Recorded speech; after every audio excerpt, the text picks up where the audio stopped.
ठीक है। 32 वीक के बाद जो है ना वो स्टैटिक हो जाता है और उसके बाद जब टर्म आती है 37 वीक्स के बाद वो फॉल करना शुरू करता है। ठीक है। अगर आपका टर्म के ऊपर पेशेंट है मतलब 37 38 वीक्स के ऊपर पेशेंट है तो उसका AFI कम से कम भी 8 से ऊपर होना चाहिए। 8 से ऊपर होना चाहिए। हाँ 8-9 पे भी है तो दैट इज नॉर्मल। ठीक है। टर्म पे है, टर्म वाला 5 के करीब है, 5 से नीचे उसमें बोली तो डेफिनेशन में अकॉर्डिंगली 5 से नीचे बोली तो 5 से नीचे वाली और इसका तो 30 इसका तो खोली है ना, पोली बहुत ज़्यादा है। 31 है 29 वीक्स पे। वैसे क्या रेंज होती है जिसके ऊपर हम इसको पोली की तरफ डायग्नोस? 25 लोअर 5 समझ गए। Upper limit 25। किसी भी जेस्टेशन में 25 से ऊपर है तो वो पोली में आता है। और टर्म पे मैम AFI यही होगा। टर्म देखो टर्म प्री टर्म हर जेस्टेशन पे यही है, लेकिन वैसे AFI बढ़ता है वो स्टार्टिंग ऑफ प्रेगनेंसी से बढ़ना स्टार्ट करता है टिल 33। ठीक है। मतलब 23 21 32 पर आ रहा है वो पोली में नहीं आता, लेकिन ऑब्वियसली स्कैन वाले लिख देते हैं बट आता नहीं 25 से ऊपर पोली हाइड्रोमेनोस आता है। ठीक है। लेकिन 32 वीक्स के बाद डिक्लाइनिंग आता है, मतलब आपको 15 मिलेगा 16 मिलेगा। अगर आपको ये 29 वीक्स पे मिल रही है और 31 के बाद तो है तो पोली हाइड्रोमेनोस ना 25 से ऊपर है ना। बिल्कुल। पेशेंट से कंसल्ट AFI का मतलब बताओ। आपको भी नहीं पता, मुझे नहीं पता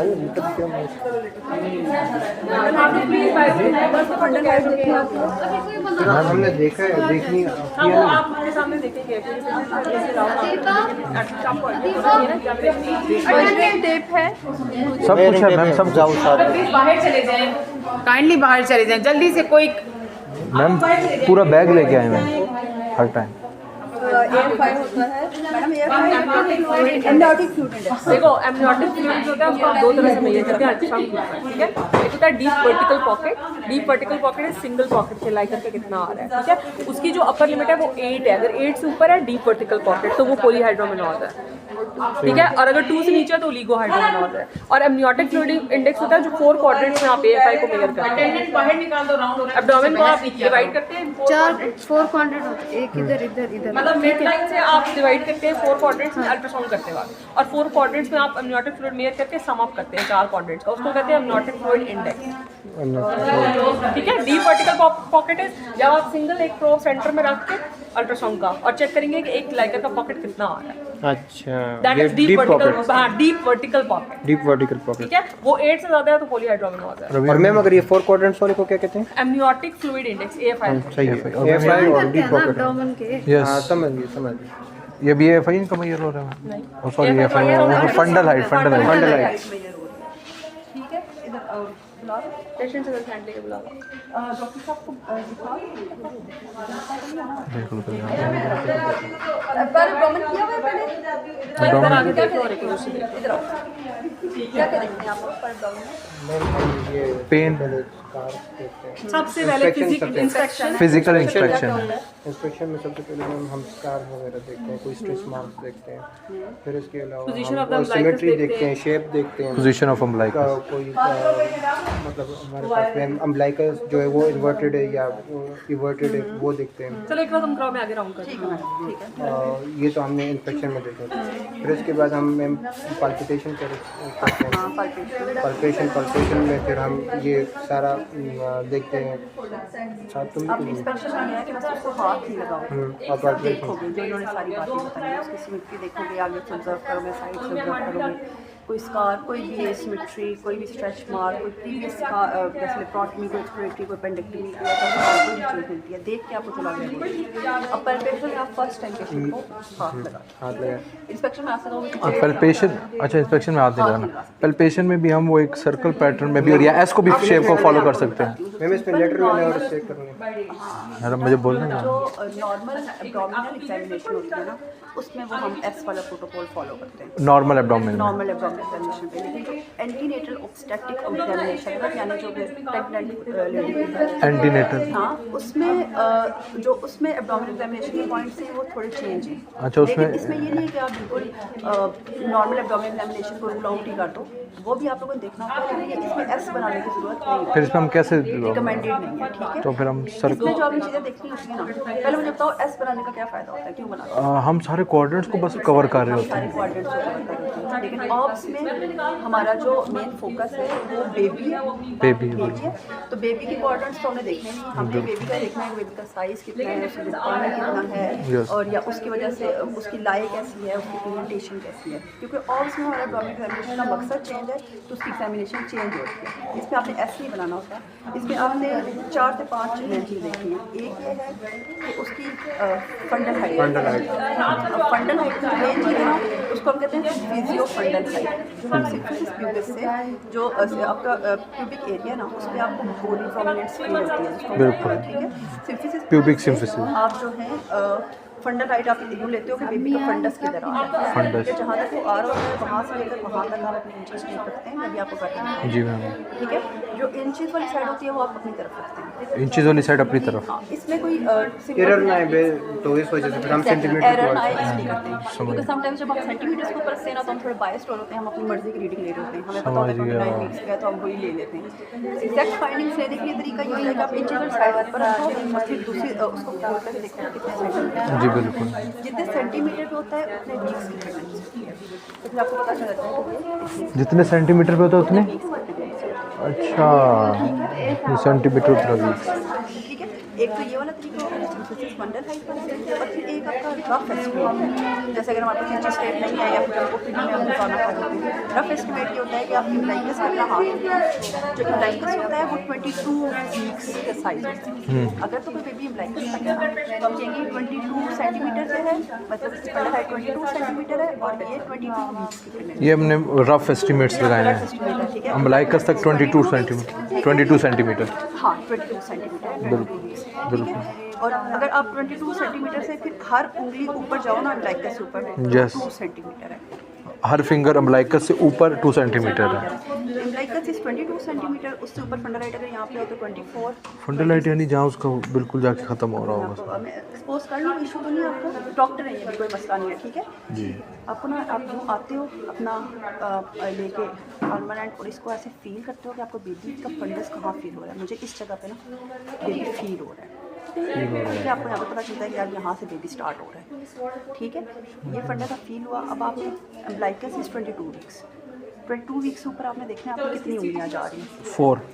तो मेरी 4 जा रही है, ये 22 वीक्स है, मैंने बिल्कुल एम्ब्लाइकस के साथ जोड़ा, ये 24 वीक्स, 26 वीक्स, 30 वीक्स, 30 वीक्स से 30 से थोड़ा ऊपर है, 31 32 राउंड अबाउट। ऑलमोस्ट 31 वीक्स पे आ गई है। असल में प्रेगनेंसी 29 वीक्स की है, लेकिन बिकॉज इट होली है तभी थोड़ा सा उसमें जो है वो वेरी बात है, एम्ब्रियोटिक फ्लूइड ज़्यादा है, तो हमारे पास 30 या 31 वीक्स के पैरामीटर्स हैं। एक ये बात होगी। दूसरी बात ये होगी जब आप इसके एब्डोमेन को हाथ लगाओगे ना तो आपको फील होगा कि बहुत लिक्विड ही सा है, मतलब आपको लिक्विड बहुत ज़्यादा फील होगा क्योंकि उसमें एम्ब्रियोटिक फ्लूइड बहुत ज़्यादा है। बड़ा नॉर्मली ऐसा होता है ना, आप एब्डोमेन पे जब हम फील कर सकते हैं, बस इंस्पेक्ट जब मैं इनकी शर्ट जब आगे कर दूँगी आपको, ठीक है। लेकिन नॉर्मली ऐसा होता है कि बेबी आपको एक खास सा मैस फील हो रहा था, उसके अंदर एम्ब्रियोटिक फ्लूइड ज़्यादा फील नहीं होता था। लेकिन अगर आपको लगे ना कि बेबी अंदर फ्लोट आ रहा है, कभी इधर जा रहा है कभी इधर जा रहा है, हाँ। मीन्स कि एम्ब्रियोटिक फ्लूइड ज़्यादा है। तो पॉलीहाइड्रोमास्टिक का डायग्नोसिस करने के लिए तो आपको ऑब्वियसली अल्ट्रासाउंड चाहिए, लेकिन समटाइम्स अल्ट्रासाउंड के बगैर भी आप फील करके गेस कर सकते हो कि यार बेबी बहुत फ्री फ्लोटिंग है, तो मे भी ये पूरी है, ठीक है। वालेकुम, किधर से आप लोग? चलो गुड। आप लोगों को कितना अर्सा हुआ है अभी गाइनिंग वार्ड में? अभी तो मेरा फर्स्ट वीक है। हमारा दोबारा से फर्स्ट वीक है ना, पहले से लेकिन कुछ बैजेस नए बने हैं ना, वैसे हिस्ट्री टैगिंग होगी। एब्डोमिनल एग्जामिनेशन हो गया? वो नहीं किया। हुआ ही नहीं अब तक, फिर मतलब लोग कैसे पढ़ा देंगे? नहीं थोड़ा बहुत हमें है हुआ है, लेकिन ये वार्ड में, batches change स्पेसिफिकली करने ऑप्स में नहीं हुआ। उसके बाद नहीं। अच्छा, बुक तो पढ़ ली होगी ना? यस, थोड़ी बहुत पड़ी है। थोड़ा बहुत आइडिया है, 4th ईयर में कुछ किया था। ये 5th ईयर का सेकंड वीक। पॉलीहाइड्रोमास क्या होता है? पानी ज़्यादा हो जाता है। फ्लूइड का ज़्यादा ओ सॉरी, मैं अभी पेशेंट कहे तो अच्छा लगता है, हम कहे तो अच्छे नहीं लगते, पानी ज़्यादा हो जाता है, ठीक है। एम्नियोटिक फ्लूइड कितना ज़्यादा हो जाता है बच्चों? बेबी फ्लोट करना शुरू होता है, वेरी गुड। कितना ज़्यादा हो जाता है? कब डेफिनेशन है, मतलब एमनियोटिक फ्लूइड कितना होगा तो हम कहेंगे कि ये ज़्यादा है? चलो एक रफ एस्टिमेट लगा लो, 5 to 25 इसकी नॉर्मल वैल्यू है। अगर 5 सेंटीमीटर से कम है तो दैट इज़ ओलिगोहेड्रोमियोस, और अगर 25 सेंटीमीटर से ज़्यादा है दैट इज़ पॉलीहेड्रोमियोस। ठीक है, वो AFI वाला लेवल AFI। समझ गया, एमनियोटिक फ्लूइड इंडेक्स। और अभी जो हमारे पास ये वाला पेशेंट है, अगर आप मतलब थोड़ी बहुत हिस्ट्रीज ली हो तो आप लोगों को पता होगा, ये वाले पेशेंट हमारे पास एडमिट ही इसलिए हुए हैं क्योंकि ये पोली है, इनका AFI 31.3 आई गया। तो क्योंकि 25 सेंटीमीटर से ऊपर जा रहा है तो पोली एडोमियोस है। अब हमने इनको एडमिट किससे किया है? हम रूल आउट करना चाहते हैं कि पोली की कॉजेज़ क्या है, पोली की कॉजेज़ क्या हो सकती है, इसको आइडिया है? गेस्टेशन डायबिटीज हो सकता है। Very good, perfect. और प्रेगनेंसी इंड्यूस्ड हाइपरटेंशन में प्रेगनेंसी इंड्यूस्ड हाइपरटेंशन तो पोली नहीं होगा, हाइपरटेंशन लेकिन चलें मोस्ट कॉमन जो 2 कॉजेज है ना वो आपके, एक तो ये गेस्टेशन डायबिटीज़ है और दूसरी क्रोमोसोमल मतलब Anomalies है, congenital किसी किस्म की भी एबनॉर्मेलिटीज़ है। ठीक है, बाकी तो और मल्टीपल कॉजेज आपकी बुक्स में लिखे हुए हैं, किसी वजह से एमनियोटिक फ्लूइड की एक्सक्रीशन सही नहीं हो रही है, वक्त में जमा हो रहा है, वो सारे कॉजेज इसके पास हैं। लेकिन जो हम मेनली 2 चीज़ें रूल आउट करते हैं ना वो ये होता है कि कहीं पेशेंट को GDM तो नहीं है या पेशेंट की कोई कंजेंटल एबनॉर्मलिटी है। अभी हमने इनको दाखिल इसलिए किया है कि हम इनको BSR चार्टिंग कर सकें। BSR चार्टिंग से पता चल जाएगा कि इनके शुगर लेवल्स अनकंट्रोल्ड तो नहीं है। अगर तो शुगर लेवल्स अनकंट्रोल्ड आ गए तो दैट इज डायग्नोसिस, फिर हम ग्लूकोफेज सेट करेंगे या इंसुलिन पे सेट करेंगे या जो भी हमें बनाना है वो करके को ठीक कर देंगे। लेकिन उस पर कंट्रोल नहीं होता इंसुलिन पे जाएंगे स्टेप बाय स्टेप। ठीक है, अब किस टाइम आपने GDM लेना है?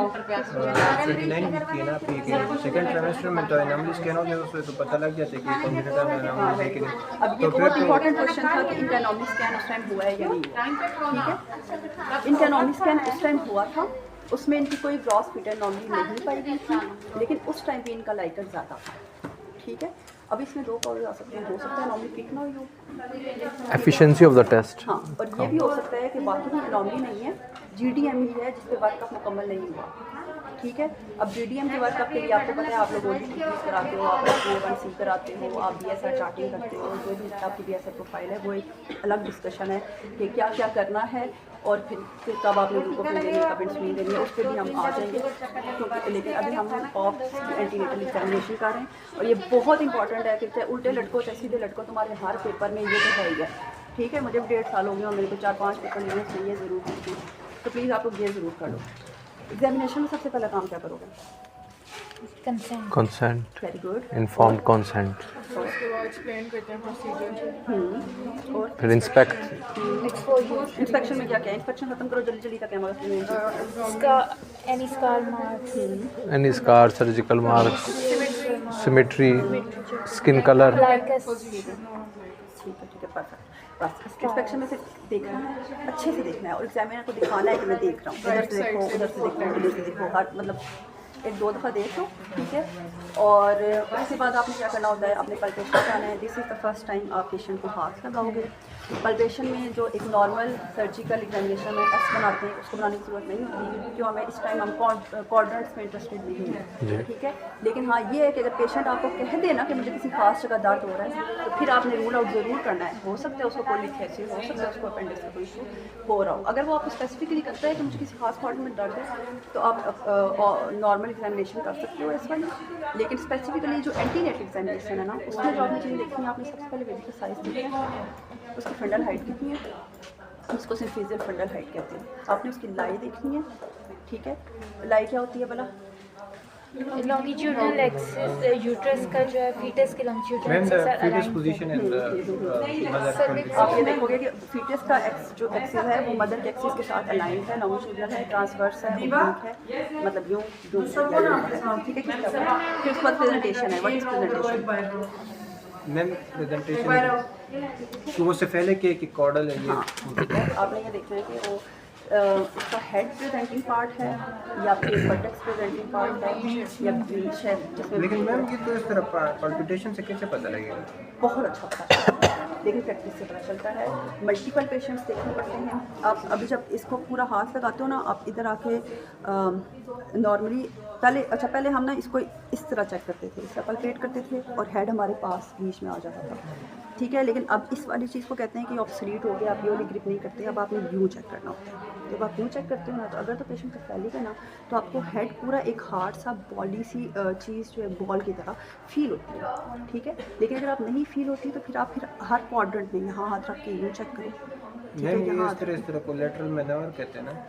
हाँ, ये आपकी ग्रिप्स होती है, लैटरल ग्रिप होती है, पेल्विक ग्रिप होती है, फंडल ग्रिप होती है। ये आपको मैं स्टेप वाइज बताती हूँ, ठीक है। अच्छा, मैं भी पूछ रही चेक क्या करना है।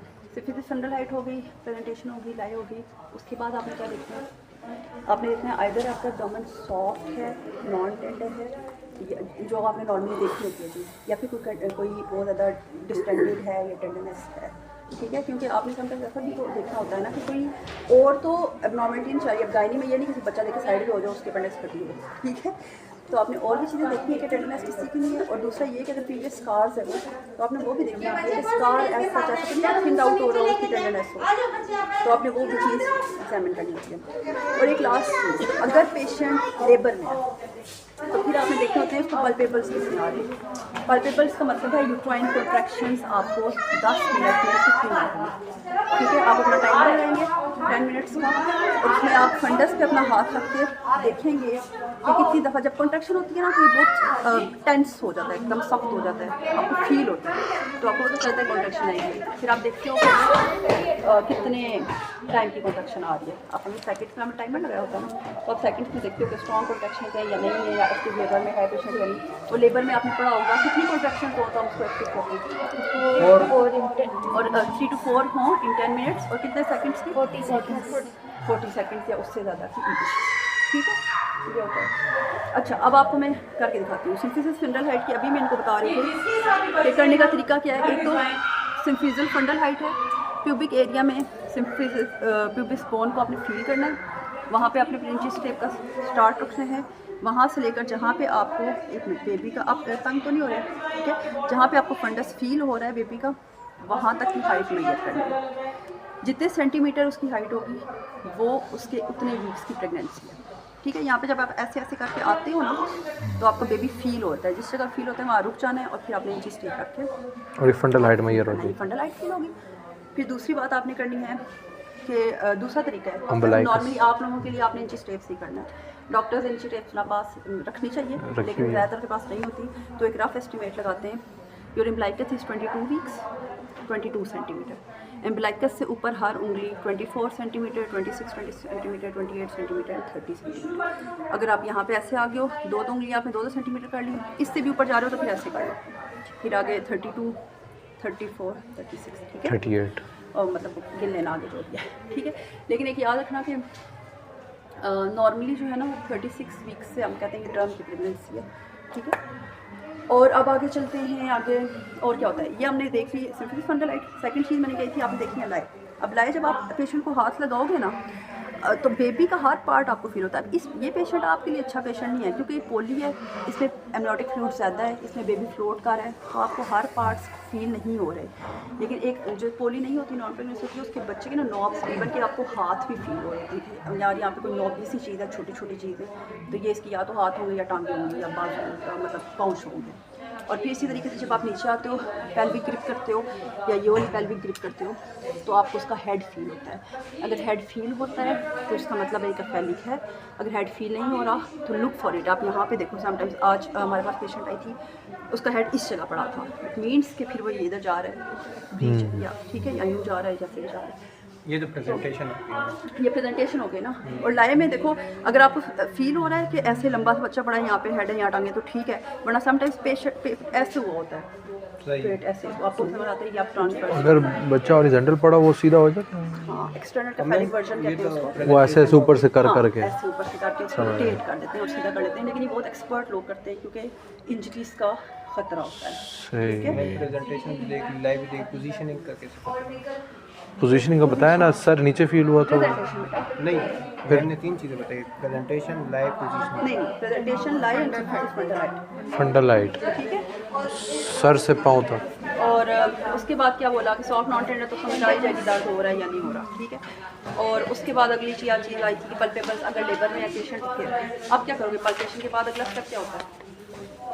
परकशन होता है लेकिन हाँ जी परकशन होता है, लेकिन हाँ ऑब्स की कंडीशन परकशन की जरूरत है। ऑस्कल्टेशन, ऑस्कल्टेशन में क्या देखोगे, क्या है हमारी position, presenting part of the baby daddy negotiating with maternal pelvis. ये चीज़ आपको पीए में नहीं पता चल सकती, इसमें तो पीवी में नहीं हाँ लेबर पे जब आप लेबर देख लो ना। अच्छा एक और पीएम जो चीज़ रह गई है, आप समटाइम्स हेड की एंगेजमेंट पे देख सकते हैं कि हेड एंगेजमेंट क्या है हेड की, जो डिसेंट होता है पेल्विस में आ जाता पेल्विस में हेड गया है या नहीं गया, ठीक है। और इसको आप बताते क्या हो कि कितने पल्पेबल्स है, हम 5 न्यूट्रल लेते हैं। अगर तो हेड मेरा इन सारी उंगलियों में आ रहा है तो आई से डेट इट्स 5/5 पल्पेबल एब्डोमिनली, तो मुझे हेड सारा एब्डोमिनली फील हो रहा है, ठीक है।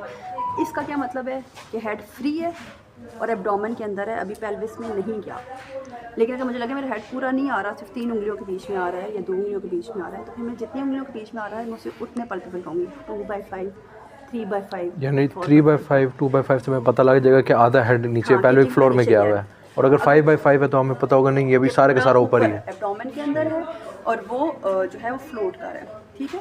अब पोजीशन की जो बात हो रही है, पोजीशन की बात ये हो रही है कि जितना जितना हेड नीचे जाता है ना, एब्डोमिनली उसकी पल्पेबल वो कम हो गया, मतलब 2/5 3/5। लेकिन जब हम नीचे से पीवी करते हैं ना, तो उसमें आपने वर्टिक्स का लफ्ज़ सुना होगा कि कौन सा स्टेशन पे है वो, आपने ये बात सुनी है स्टेशन वाली, बड़ा होगा ना यार, ईस्टर स्पाइन पे अगर बेबी का हेड पहुंच गया है तो वो 0 स्टेशन है, अगर ईस्टर स्पाइन से ऊपर है तो 1 सेंटीमीटर ऊपर है तो -1, उससे ऊपर है -2, अभी तुम पीवी में निकल के ऊपर है तो -3, और नीचे आके जो है वो 0 से जब नीचे आता जाएगा 1 सेंटीमीटर तो +1 +2 +3 हो जाएगा, ठीक है।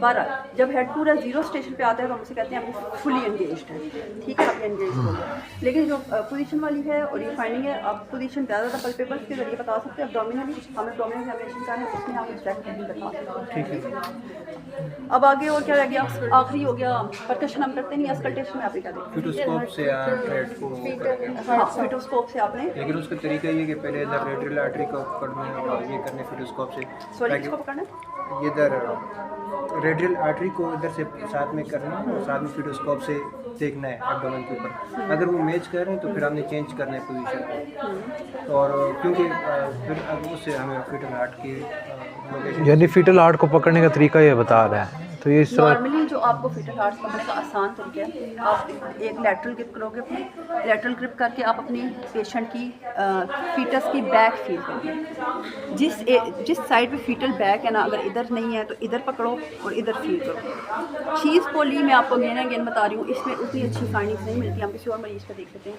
लेकिन बैक आपको मिल जाती है।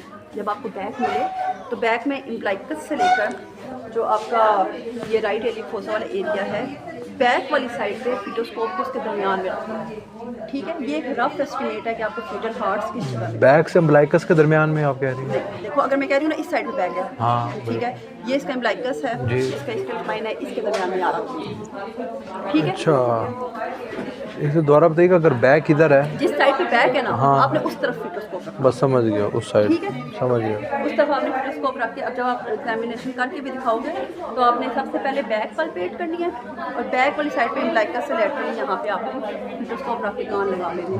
फिटोस्कोप रखनी कैसे है ये प्लीज़ देख लेना, क्योंकि तुम्हारे सारे स्टूडेंट्स जो हैं वो उल्टी सीधी आकर रख लेते हैं, किसी के पास वो है 2 पढ़े हैं स्टेथोस्कोप। हाँ स्टेथ से कर सको तो वेरी गुड, स्टेथ से करना थोड़ा मुश्किल काम है, लेकिन फिटोस्कोप अलग होता है, इसी से करवा दें, जिससे नहीं शायद वो अलग होता है। या फिटोस्कोप डॉक्टर सनी के पास पढ़ा होगा, जब वाकई वो लेंगे ना आपके वार्ड में एब्डोमिनल एग्जामिनेशन क्लास, तो उसमें हम आपको करा देंगे, ठीक है। वैसे तो अब नई ये टेक्निक आ गई है, सोनिकेट होता है, सोनिकेट देखें, सोनिकेट समझो डिजिटल फिटोस्कोप है, वो आप उसके रखते हो, आपको फिटल हार्ट्स मिल जाते हैं, इनफैक्ट आपको पूरी सीटी जी मिल जाती है, ठीक है। लेकिन पुराने ज़माने में फिटोस्कोप चलता था और अभी भी हमारे एग्जाम्स में फिटोस्कोप ही चल रहा है, हालांकि ज़िंदगी में हमने वार्ड में कभी यूज़ नहीं किया, हम सोनिकेट यूज़ करते हैं, लेकिन एग्जाम्स में फिटोस्कोप वाला स्टेप लॉन्ग केस में एग्जामिनेशन तो नहीं आती ना, वाइवा और हिस्ट्री नहीं आती, लॉन्ग केस में नहीं आती, लेकिन और उसका पक्का पेट स्टेशन है एक, जिसमें आपने ये एंटीनेटल एग्जामिनेशन करनी है, जिस पे हमने क्या करनी है? जिसमें ये एंटीनेटल ऑब्स्टेट्रिक एग्जामिनेशन करनी है, एब्डोमिनेशन 5 मार्क्स का 5 मार्क्स, और ये पक्का हर रोज हर जगह होता है, कोई पेपर इसके बगैर नहीं होता। Antenatal obstetric examination.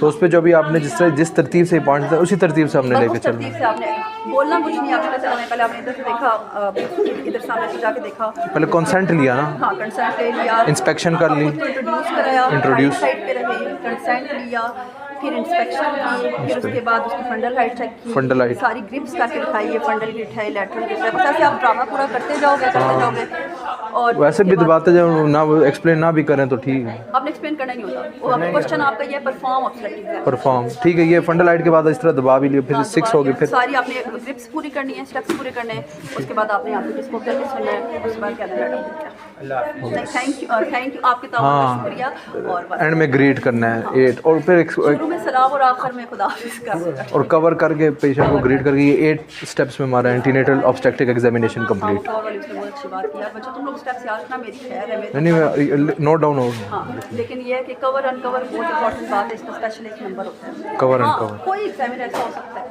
जिसका दिल कर रहा हो मैं बात कर लूँ स्टूडेंट से, इंटरनल ही होता है ना ये वाला स्टेशन, वो तो इंटरनल है। बैठा होता है कुछ नहीं होता, हाँ। लेकिन ये है कि कभी कभी क्वेश्चन पूछ लेते हैं कि क्या फाइंडिंग है या क्या हुआ है, या फिर वो भी हम उससे पूछते हैं जो हमें लगे यार उसने स्टेप्स करते हुए कुछ भूला है, तो हम सुनना चाह रहे होते हैं, कभी जुबानी आता हो तो अगर मैं फॉर एग्जाम्पल सवाल होता है फाइंडिंग्स के, उसमें हम क्या बताएं? फाइंडिंग को देख लो कि there is no scar mark, no stretch marks, no previous history of infection, umbilicus is central inverted या वर्टेड जो भी, और जो है उसके बाद on palpation the simple fundal height of the baby is this, the lie of foetus ये है, प्रेजेंटिंग पार्ट इज केफेलिक, और उसके अलावा abdomen is soft non tender, और पल्पेबल्स पे अगर लेबरिंग पेशेंट है, यूट्राइन कॉन्ट्रैक्शंस लेबरिंग पेशेंट पे, अब हम एग्जाम में लेबरिंग पेशेंट तो नहीं रखेंगे ना, ये ना बता के वो नेगेटिव हो जाए, तो आपने पल्पेबल्स सिर्फ तब लेने होते हैं, और हाँ हेड अगर आपने चेक कर लिया है, वैसे तुम लोगों के एग्जाम में बच्चे नहीं बताते और हम ऐसे नंबर देते हैं, लेकिन अगर तुम लोग एफिशिएंट हो और तुम लोगों ने हेड देख लिया है कि एंगेज्ड है या नॉन एंगेज्ड है, तो तुम लोगों का जो मरीज़ होगा ना उसका नॉन एंगेज्ड होगा, फ्लोटिंग ही होगा, क्योंकि लेबरिंग पेशेंट का तो तुम लोग जो कहोगे कि हेड इज नॉट एंगेज्ड, हाँ नॉट एंगेज्ड या 5/5 पल्पेबल एब्डोमिनल। मैम सिर्फ एक 5/5 पल्पेबल, ये फंडल हाइट एंगेज हो या एंगेज ना हो इसका कैसे पता लगेगा? वो बताया ना, वो हाथ रख के 5 फिंगर्स वाला, वही 5/5 नॉट एंगेज्ड। दोबारा पूछूं, मैम आपने अभी लास्ट पॉइंट बताया ना फीटल हेड जो है वो एंगेज है या नॉन एंगेज, ये कैसे पता लगेगा? ये आपको इस चीज़ से पता चलता है कि जब आपका एक दफ़ा आप बेबी का हेड पकड़ लोगे ना, पहले आपने हेड को लोकेट करना है, जब आप पकड़ लेते हो अगर आपकी सारी उंगलियों में वो हेड का ये बॉल आ रहा है नॉट एंगेज्ड, तो ये इसका मतलब है कि एब्डोमिनली मैंने पकड़ लिया ना, इसका मतलब है सारा हेड एब्डोमिनली पड़ा है, ये नॉट एंगेज्ड है। एंगेज तो ये है ना कि चीज़ पेल्विस में गई है या नहीं, प्रेजेंटिंग पार्ट पेल्विस में गया है या नहीं, अभी ये नॉट एंगेज्ड है, ये 5/5 पल्पेबल है एब्डोमिनल, ठीक है, लेकिन अगर ये 5/5 नहीं है, जस्ट 2 उंगलियों में पकड़ा जा रहा है, इसका मतलब है बाकी हिस्सा उसका नीचे चला गया, बिल्कुल आखिर में थोड़ा सा जो रह गया वो मेरी उंगलियों में आ रहा है, तो अब ये 2/5 पल्पेबल है, तो ये एंगेज्ड है, और ये सिर्फ लेबरिंग में आपने कहा होता है। हाँ, ये तब ये इसकी सिग्निफिकेंस तब है ना, वैसे आपको पता होना चाहिए कि आप एब्डोमिनल में देख सकते हो चीज़, लेकिन सिग्निफिकेंस तब है जब आपको पता होगा यार आपने देखना है कि सर कितना नीचे गया है, लेबर में कितना टाइम है या सर कितना गया है, और मैम 5 मिनट्स होते हैं पूरे एग्जामिनेशन परफॉर्म करने के, टाइम बहुत होता है, तो वो जान छुड़ा रखते हो कि अब हम क्या करें, कभी इधर देखते कभी उधर, नहीं कितना टाइम, मिनट्स कितने होते हैं फॉर एग्जाम्पल? कितने होते हैं, 2 मिनट होते हैं शायद उसकी, नहीं 4 आइडिया कितना टाइम होता है, नहीं 4 तो हो लेकिन गए, प्लेंटी ऑफ टाइम होता है, आप लोग अक्सर करके फारिग खड़े हो जाते हो, ये सारे अगर स्टेप्स आपको 3-4 ही मेन चीज़ें हैं, ये 3-4 क्या करना है, देखना है, ऐसे हाथ रखना है, ऐसे हाथ रखना है, ऐसे हाथ रखना है, ऐसे हाथ रखना है, और फिर फीटोस्कोप रखना है, ये 4-5 काम करने में कितना फीटोस्कोप समझ गया हूँ, अब इसके कवर बाद करके अल्लाह सलाम भी करना चाहिए। वो हाँ, ग्रीटिंग सलाम अलाउंस कवर अनकवर जरूर रखना, और हमने स्पेशल जो है वो उसको ऐसे ही कवर रखा होता है क्योंकि हम देखना चाहते हैं कि आप क्या किस इजाज़त लेके हम कवर करोगे और कैसे बात कवर करोगे, यानी हाँ या ना मैंने क्या बिगाड़ दिया, अच्छा बस ठीक है, नहीं मैं वो शैम्पू की बोलता चलो अपनी और बोतल नहीं है वाटर का। ठीक है, आपसे जो लड़कियां हैं ना उनको मैं रिकमेंड करूँगी कि जो पेशेंट्स हैं ना 32, 33, 34 वीक्स के, उन पेशेंट्स के अपडेट प्रोफाइल्स उनकी फंडल हाइट करो, और करके देखो कि तुम लोगों को सही वैल्यूज़ मिल रही हैं या नहीं। ये पेशेंट पोली है, अगर तुम लोगों को बहुत अच्छी ग्रिप है और तुम लोगों को बहुत समझ आती है तो बेशक इस पे करो, लेकिन यूजुअली आपको पहले एबनॉर्मेलिटी की तरफ नहीं जाना चाहिए, आपको पता होना चाहिए नॉर्मल चीज़ कैसी है, ठीक है। तो जो भी 32, 35, 36 वीक्स के ना 32 से लेकर 36 वो बड़े अच्छे मेजरिंग टेप अभी आप यूज़ कर रही हैं नहीं? ये लो। Thank you ma'am. उसके दोनों तरीक़ों से करो, ये रफ वाले एस्टिमेट वाले से भी करो और जो सिंपल टेस्ट से करनी है वो भी करो। अच्छा एक बार पहले अभी कितना हो गया? यस मैडम बस आ गई। नहीं कराओ, वो आगे नहीं पिछला कितनी पढ़ना लगता ठीक है मैडम, बैठी हुई है। ठीक है। अच्छा और दूसरा ये कि अभी तो मैं करा देती हूँ, लेकिन यूट्यूब इस पर बहुत अच्छी वीडियो है, सिर्फ 10 मिनट्स की है, वो ज़रूर है वहाँ देखना। हो सकता है क्योंकि मैं प्रिपेयर नहीं थी, कोई एक पॉइंट रह गया हो तो तुम लोगों को वो भी कवर हो जाएगा, ठीक है। लेकिन ये है कि इसको देखते हैं, अभी हम देखते हैं कि अच्छा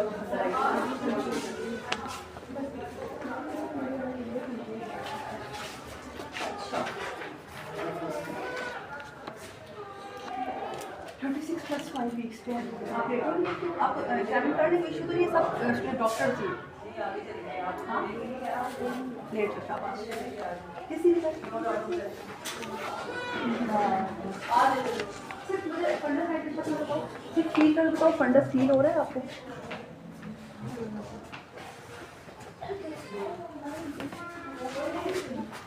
बेटा right side, always right side, ये हाँ राइट साइड, राइट साइड। ये एक और पॉइंट भूलना जाना, राइट साइड अभी बताया मैंने, ये लेफ्ट। कॉन्सेंट लेकर कंसल्ट लेके कर भी सकते हो, लेकिन मुझे लगता है ऐसे ही कर दो, फील तो हो ही जाता है। अभी तो मेरे को जी जी जी मैम। मुझे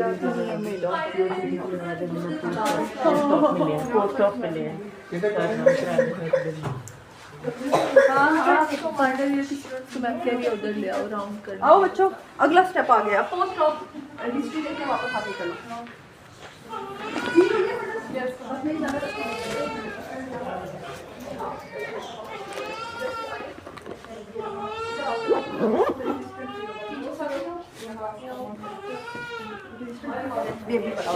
रेजिस्टेंस फील कर सकते हो और पोस्ट ऑफ कर सकते हो यार मुश्किल है। सामने सीरियस होने तो ये पकड़ो, रखो इधर यार, मैं क्या पकड़ूं? मैं भी रखता हूँ इधर।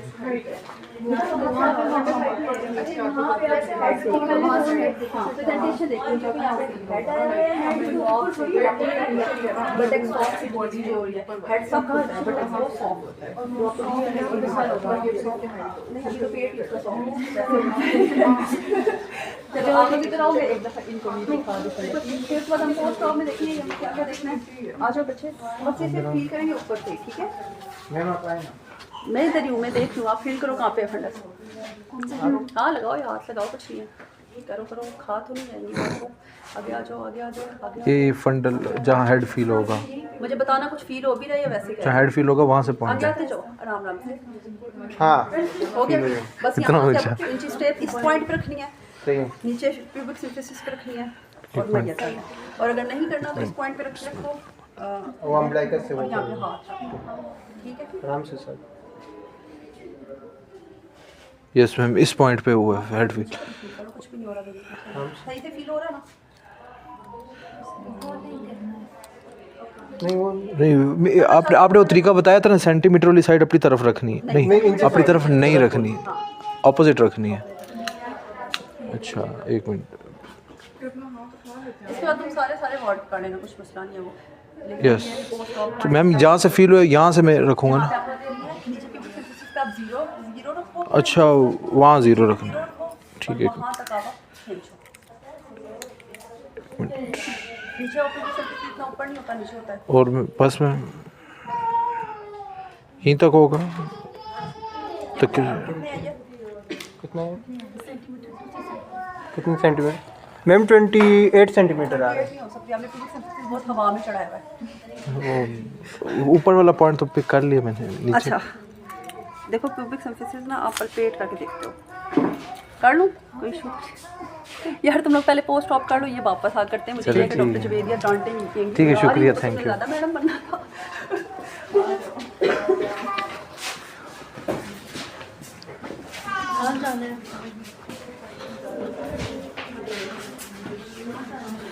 बैग तो रहा हूँ यार।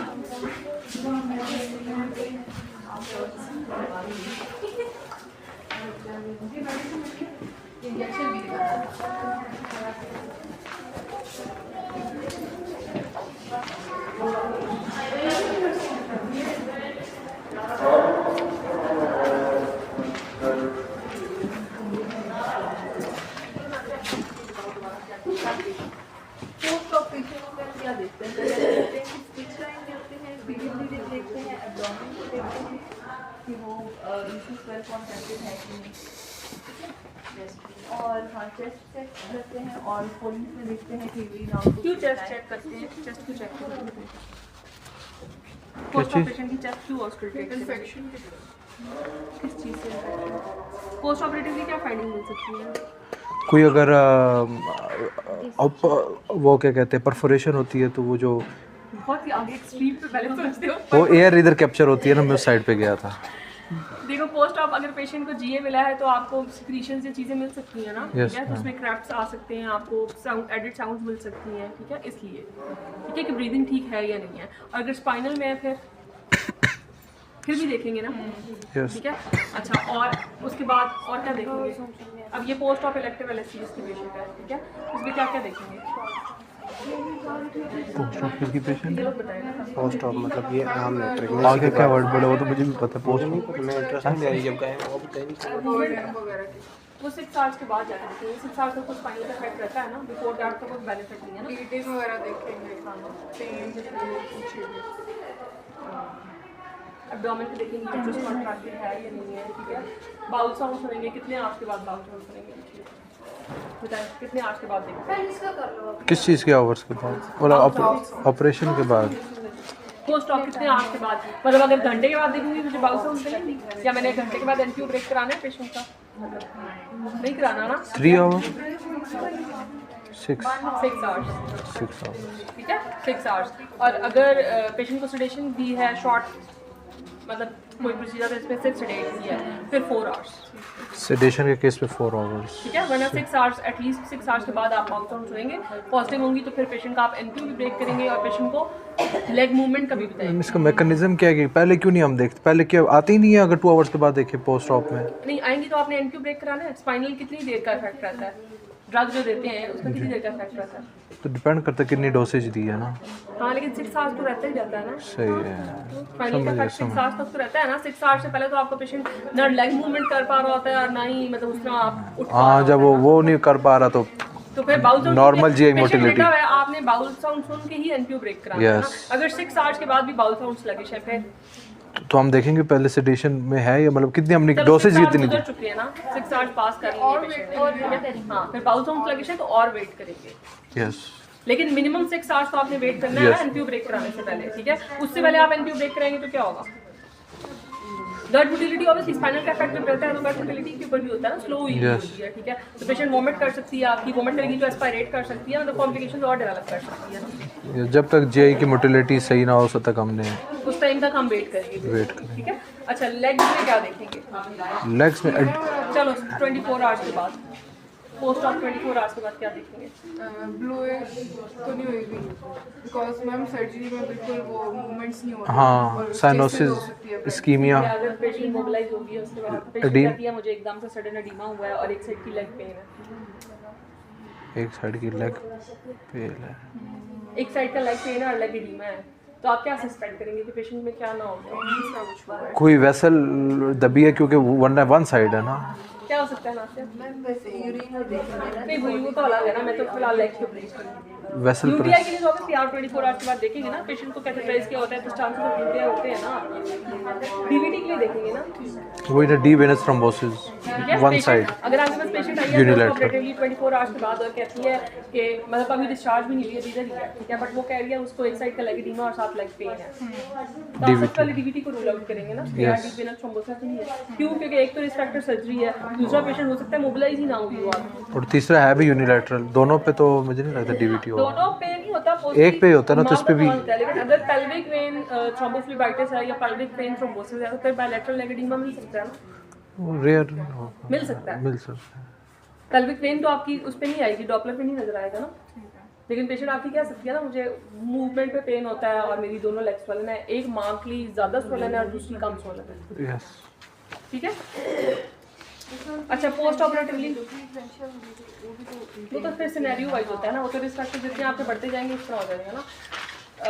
बेसिकली निमोनिक है ना, wind water wound post op infections के लिए पढ़ा है आप लोगों ने? बता दें आप। विंड चेस्ट देखते हैं, वाटर यूटीआई के लिए देखते हैं, ठीक है। वूंड इंसिजन साइड देखते हैं या एपी साइड देखते हैं, जो भी है, ठीक है। वूम में आप देखते हैं उसका यूट्रस कि कॉन्ट्रैक्टेड है या नहीं, एंडोमेट्राइटिस तो नहीं है। मतलब कोई पेशेंट आपके पास पोस्टमार्टम पायरेक्सिया के साथ आएगी, फीवर के साथ आएगी या अनवेल आएगी, तो आप इन सारी चीज़ों को रूल आउट करेंगे ना, यस मैम। ठीक है। नॉर्मल डिलीवरी की थी या फिर थोड़ा सा मोबिलाइज करा देना प्लीज, जितना लेती है रेगुलर ब्रेक कर लेना बहुत बहुत हम पॉजिटिव है। लेकिन 6 आवर्स तो नहीं, तो 6 आवर्स कंप्लीट हो जाएंगे तो हाँ, उसके बाद 10:30 अच्छा सिजेरियन की इंडिकेशन भी इंपॉर्टेंट होती है ना। अब जैसा ये अगर सिजेरियन है तो ये क्यों हुआ है सिजेरियन?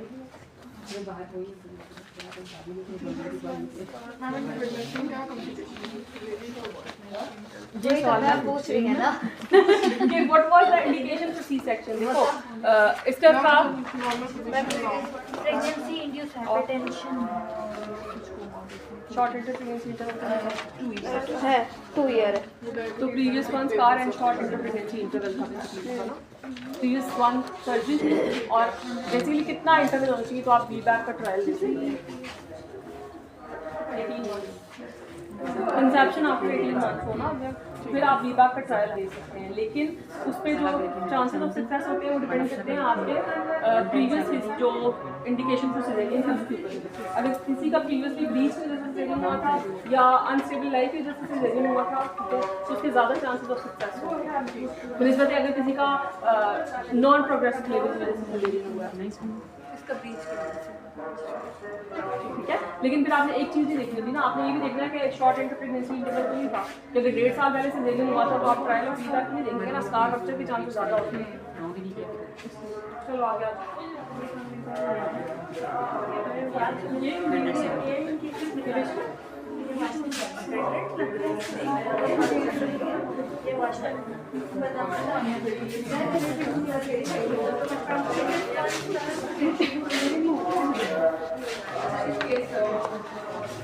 अब तो ये डॉक्टर नासिर क्या बता रहे हैं, चलो नासिर बताओ। अच्छा सेकेंडरी फर्टिलिटी में मैं सवाल करूँ या बता बताओ केस बताओ फिर क्वेश्चन करो। अच्छा पेशेंट बता ही दे। पैरा 2 पीरियड 1 का और मैं फर्टिलिटी कितनी है उससे मेरे को 9 years पैरा 2 है, लास्ट वाइज बर्थ है 5 years, सेकेंडरी सब फर्टिलिटी सेकेंडरी फर्टिलिटी 2 इयर्स के बाद सेकेंडरी फर्टिलिटी तब होती है पहले तो कंसीव कर चुकी होती है और बर्थ देख चुकी है। तो इससे हम वैसे तो गोल्ड स्टैंडर्ड जो है ना, अगर 2 इयर्स के बाद नहीं प्रेगनेंसी हो रही और हमें कोई और रीज़न नहीं मिल रहा तो हम इसके लिए लेप्रोस्कोपी की टेस्ट है, ठीक है। लेकिन इसका हमने साथ में डाई टेस्ट भी किया था क्योंकि हमें चेक करना था कि उसके ट्यूब्स पेटेंट है कि नहीं। लेफ्ट साइड में तो ब्लॉकेज है और राइट साइड जो है ना पेटेंट था, तो एक चीज़ अच्छा पहला सवाल तो ये व्हाट इज सब फर्टिलिटी? सब फर्टिलिटी क्या होता है? सब फर्टिलिटी को कहते हैं, लेकिन इनफर्टिलिटी को कहते हैं, लेकिन अब नई टर्म में सब फर्टिलिटी यूज हाँ करते कुछ हैं फाइंड करो। कि she can get pregnant at any time. हम सब फर्टिलिटी हैं? नहीं व्हाट इज सब फर्टिलिटी? कितना टाइम गुजर जाए तो आप कहेंगे पेशेंट इज सब फर्टाइल? अगर उनकी एज ज़्यादा हो जाए नहीं टाइम पास है 3 years 5 1 year trying to conceive since 1 year unprotected regular sexual intercourse 1 year से वो कर रहे हो लेकिन कंसीव नहीं कर पा रहे हो, Subfertility. दैट इज सब फर्टिलिटी, ठीक है। अब उसकी 2 टाइप्स होती हैं, कौन कौन सी? जिसमें प्राइमरी एंड सेकेंडरी। 1 year के बाद हो जाए। नहीं, प्राइमरी एंड सेकेंडरी। प्राइमरी सब पहले भी फर्टिलिटी कभी कंसीव हाँ नेवर कंसीव, ठीक है। मतलब शादी को 1 साल हुआ कभी कंसीव नहीं किया, ठीक है। प्राइमरी हम that is primary. Secondary is पहले हो चुका है, conception हो चुकी हो बट अब ना हो, अब ना हो। दैट इज इस पेशेंट की जो थी वो सेकेंडरी सब फर्टिलिटी। मैं इसके पहले 2 बच्चे हैं, पैरा 2 है। ठीक है। अब इसकी सेकेंडरी सब फर्टिलिटी थी ना, ठीक है। प्राइमरी के क्या कॉजेज होते हैं? प्राइमरी के वो सिस्ट ब्लॉक है, वो क्या कहते हैं, ओवेरियन सिस्ट। नॉर्मल फिजियोलॉजी सोचे ना कि एग बनता है, एक तो ये कि एग प्रॉपर साइज में ना बन रहा हो, ठीक है। सेकेंडली इसके फैलोपियन ट्यूब ब्लॉक है, ठीक है। कोई कंजेनाइटल एबनॉर्मेलिटी है, डेवलपमेंट में एबनॉर्मेलिटी है, उसमें प्राइमरी हो सकती है, ठीक है। कि अगर इन्फेंटाइल यूट्रस है या ओवरी जो है वो ट्री बोनेट उस तरह की चीज़ में नहीं होगी ना, प्राइमरी सब फर्टिलिटी ही आएगी, ठीक है। उसके बाद आ जाओ तो कोई यूट्राइन एबनॉर्मेलिटी होगी, ठीक है, उसमें प्राइमरी सब फर्टिलिटी होगी आपकी, ठीक है। फिर आप आ जाए तो थायराइड रिलेटेड डिसऑर्डर्स हो सकती हैं, हाइपोथैलेमिक पिट्यूटरी रिलेटेड हो सकती हैं, मतलब कॉजेज बहुत सारे हैं ना, ठीक है। सेकेंडरी सब फर्टिलिटी के ज़्यादा कॉमन कॉज क्या होता है? सेकेंडरी सब फर्टिलिटी। एक दफ़ा कंसीव कर चुकी है, प्रेगनेंसी हो चुकी है, डिलीवरी हो चुकी है, अब सेकेंडरी सब फर्टिलिटी है, तो उसका क्या कॉज हो सकता है? रेडिएशन भी तो कह सकते हैं। कोई हिस्ट्री नहीं है।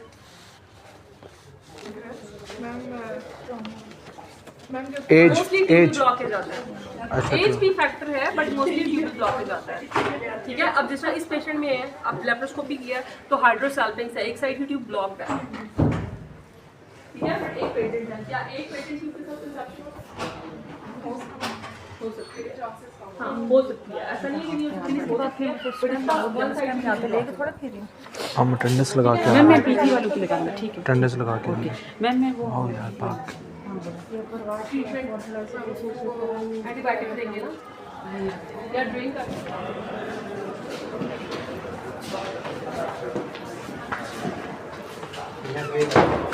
मेरा भी बैग इधर ही पड़ा है।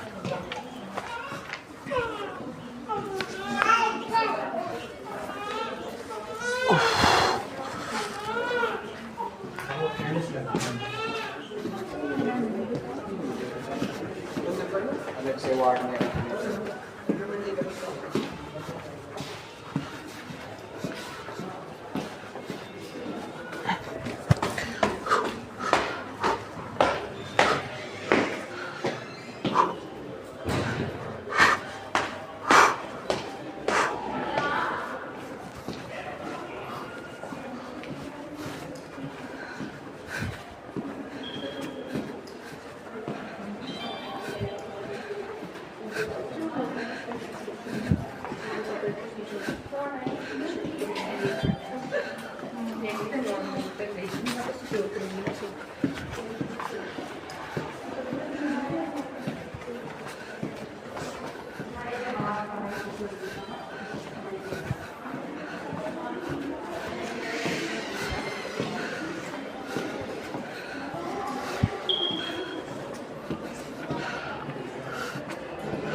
बड़ा टाइम पड़ा है यार बंदे को भेजा करो ना, वो फील्ड वार्ड से आके अटेंडेंस लगानी पड़ी है। बैच आधा वहीं खड़ा है, 4 बजे अटेंडेंस ले ली। तो गायनी वार्ड सारा बैच वहीं 4 बजे वाली, अब तो फिर आखिरी आ जाएगी। नहीं गायनी का